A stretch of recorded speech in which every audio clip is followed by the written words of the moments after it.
Hello, yes.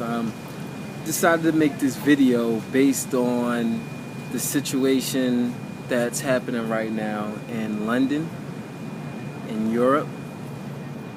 There are riots taking place right now in London, England.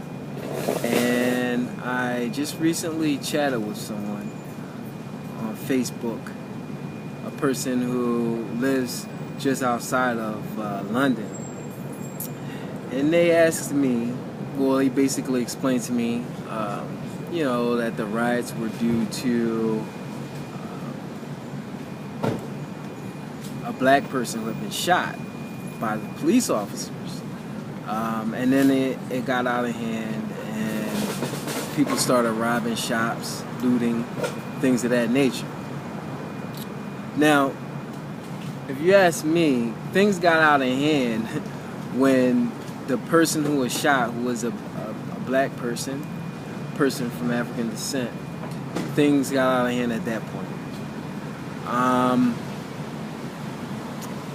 The way that the media is portraying this event is as if the people involved are looters, thieves, and just people with no regard for law, no regard for law enforcement, police, and people that are just out of control, right? The reality of the situation in London is that you have a people who are frustrated,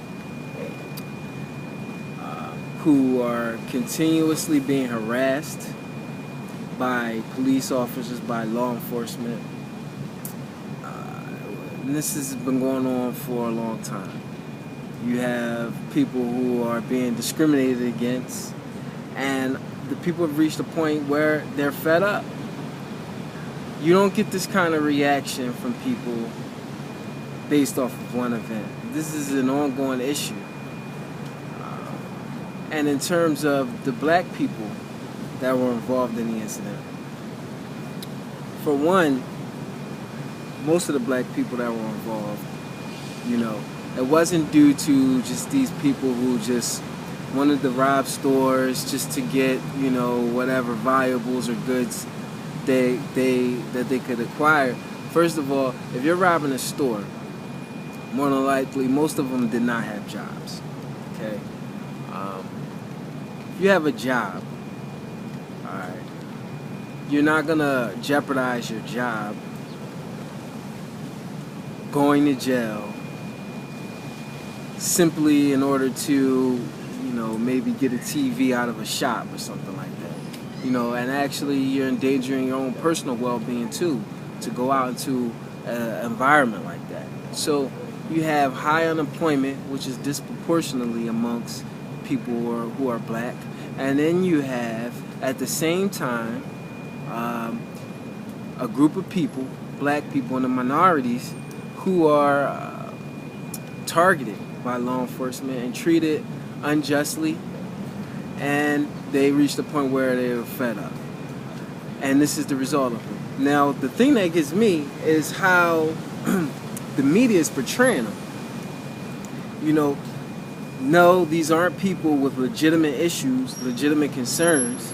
These aren't people who are being, as I said, targeted and discriminated against, and victims of racism. These are just some people who are looters, who are criminals, and who need to be put in jail. And that's just not the truth, and that's just not the whole picture. And so I think it paints it makes the black people who are involved, it makes them, which in a way are a reflection of black people in general, makes them look bad, right? And then it doesn't really get at the heart of the issue. It reminds me of a saying, it's kind of like if you're all in a boat in a ship, and then you have the individuals within that ship, the ship's sinking, it's filling up with water, and there's a hole in the boat, and the ship's filling up with water, and you had people inside the boat with pails trying to throw the water that's in the boat out of the ship, right? Right? That's eventually that ship's gonna sink, right? So you need to get at the root of the problem, and the root of the problem isn't the looters. The root of the problem is the discrimination that's going on, the racism that's going on, the high unemployment that's going on, the police brutality, and the targeting of minorities. And once you fix that, then maybe we can begin to make some real progress. All right, but the media as well, they need to be objective, and they need to really do a better job at painting or at communicating what the real issues of the people are, rather than portraying these people that are looting and rioting as just people with no legitimate gripes. Some of them were protesting. There was rioters, there are protesters as well, right? So these aren't a protest. They want to they want to portray them as being rioters and not protesters, right? So that's what I wanted to say, and we as consumers of the media need to be more critical of the media, and also be able to look and discern between a story